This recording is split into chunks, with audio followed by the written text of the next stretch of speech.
আজকে আমি একটা চালতার রেমেডি তৈরি করব। এই রেমেডিটা অনেক রোগের ওষুধ হিসেবে ব্যবহার করতে পারবেন। যাদের কিডনির সমস্যা বিশেষ করে তাদের খুবই উপকারে আসবে। আর ইউরিক অ্যাসিডও নিয়ন্ত্রণে থাকবে। চালতা কিন্তু রক্ত পরিষ্কার করে। চালতার পাতাও বেশ উপকারী। চালতার আচার আর চালতা ডালে দিয়ে খেলে কিন্তু এই উপকারটা পাবেন না। চালতা একেবারেই কাঁচা থেতলো করে রস করে খেতে হবে। আর চালতাতে ভিটামিন সি প্রচুর পরিমাণের আছে, ক্যালসিয়াম আর আমিষের মতো স্বাস্থ্য উপকারী ভিটামিনের পদার্থ আছে, উপাদানগুলো আছে। চালতা ঠান্ডা ও কাশি সারাতে সাহায্য করে। চালতায় প্রচুর পরিমাণে ভিটামিন ই আছে, যা চোখ পরিষ্কার রাখে, চোখ ভালো রাখে।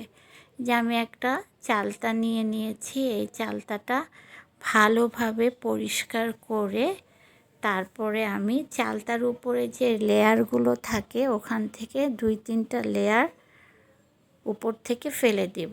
তারপরে চালতাটা আমি ছোট ছোট করে কেটে নেব। চালতা কিন্তু আপনার রূপচর্চায়ও অনেক ব্যবহার করা যায়। যেমন চালতার রসটা আপনি একটু পানির সাথে মিক্সড করে যদি স্ক্রাবে দেন তাহলে চুলের গোড়াটাও শক্ত হয় আর খুশকিটাও ভালো হয়। এভাবে করে আপনি চালতার রস প্রতিদিন যদি খান তাহলে পেটটা একদম পরিষ্কার থাকবে। আর চালতা আমাদের অবশ্য রূপচর্চায় অনেক উপকারে আসে।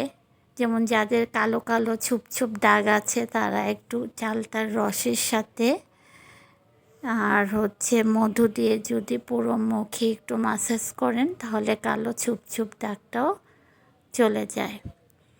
চালতার অনেক গুণাগুণ আসলে বলে শেষ করা যাবে না। চালতা আমাদের অনেক উপকারে আসে, তাই আমাদের চালতাটা প্রতিদিন কিংবা সপ্তাহে 3 দিন খেলে ভালো হয়। যে আমি এভাবে ছোট ছোট করে কেটে নিয়েছি। কেউ থেতলো করেও নিতে পারেন, আবার কেউ ব্লেন্ডারেও করে নিতে পারেন। আমি এই যে ব্লেন্ডার করে নিচ্ছি এভাবে। এই যে চালতা একটা পিচ্ছিল টাইপের জিনিস থাকে, এটা সহই কিন্তু খেতে হবে। এই যেভাবে আমি ছাঁকনিতে ছেঁকে নিচ্ছি, কেউ হয়তো একটু পানি মিক্সড করে ছেঁকে নিতে পারেন। এই যে পিচ্ছিল জিনিসগুলো এরকম হয়ে যায়, কিন্তু ভালোভাবে চামচ দিয়ে নেড়ে করলে যে পানিটা বের হবে যেভাবে। এই যে দেখেন আমি 3 দিনের একসাথে করে রেখেছি। সকালে খালি পেটে কেউ খাবেন না, নাস্তা করে প্রায় 1 ঘন্টা পরে এরকম 1 গ্লাস খাবেন। আবার দুপুরেও খাওয়ার 1 ঘন্টা পরে খেতে পারেন। এভাবে সপ্তাহে 3 দিনও খেতে পারেন, 2 দিনও খেতে পারেন, তবে 3 দিন খেলে ভালো। আর অতিরিক্ত আবার প্রতিদিন খেলে 3-4 বেলা এটা কিন্তু আবার স্বাস্থ্যের জন্য খুবই খারাপ হবে। তো আজকের ভিডিও যদি আপনাদের ভালো লাগে, উপকারে আসে, অবশ্যই কমেন্ট করে জানাবেন। সামনে আপনারা আর কি রেমেডি দেখতে চান, কি আপনাদের স্বাস্থ্যের জন্য উপকারে আসে, অবশ্যই কমেন্ট করে জানাবেন। আজকের জন্য আল্লাহ হাফেজ।